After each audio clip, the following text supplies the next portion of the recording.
the way I used to explain to students our firearms marksmanship is GSSBT. GSSBT. So grip, stance, sights, breathing, and trigger control. So with your grip, and they're actually in order of precedence, they're in order of operation. So you need to establish a grip before you can establish your stance. Like those two things are kind of like, they kind of happen at the same time. So grip, stance, sights, breathing, trigger control. So I'm going to establish my grip, and we're going to be simultaneously talking about drawing too.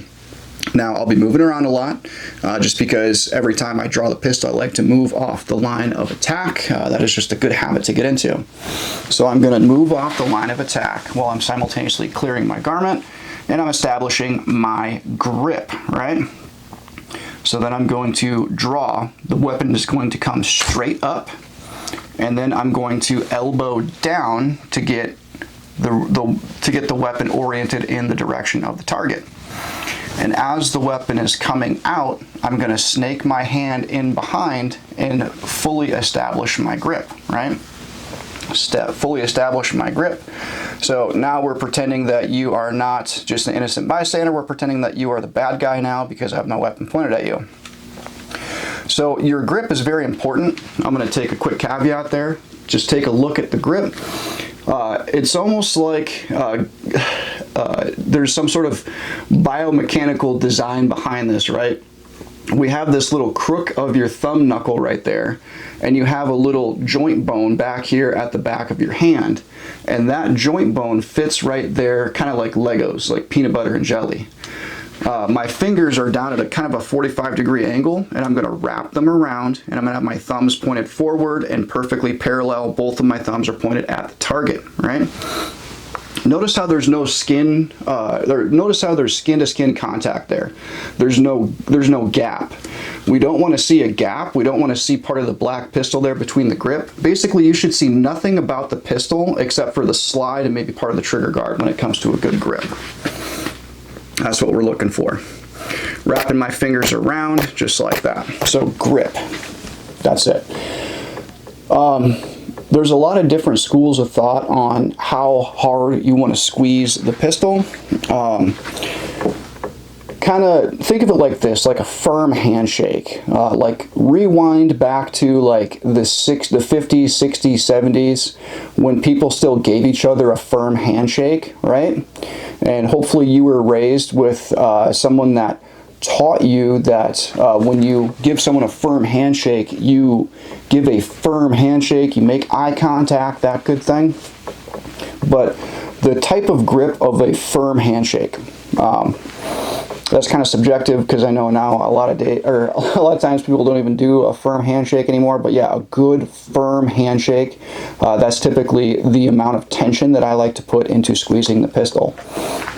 Now, if that's still too subjective for you, a friend of mine used to say, James Yeager used to say, when in doubt, just squeeze the shit out of it. All right. So yeah, just a good firm grip. I can see the my knuckles kind of turning white a little bit. That's a good firm handshake. Good, yeah, just like that. So yeah, a good firm grip. Now that grip is not just in the hands, okay? That grip also applies to the muscular tension in my forearms. It also applies to the muscular tension in my triceps, my shoulders, throughout my back and my core. That grip is not just in the pistol. The grip is like your biomechanical interface with the pistol. You want to tense up the muscles in your core too, all right? That's also going to give you a good stable grip.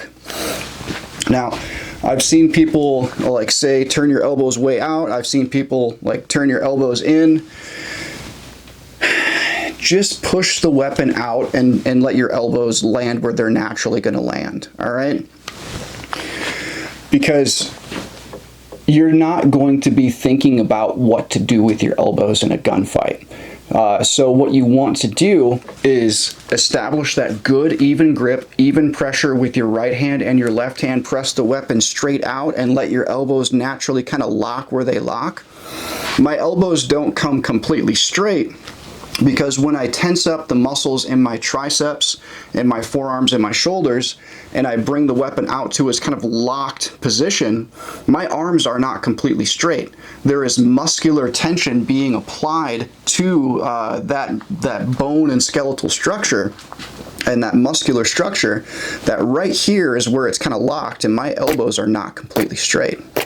So that is grip, guys. I'm not just talking about your hand on the pistol. Grip is like your body's interface with the gun.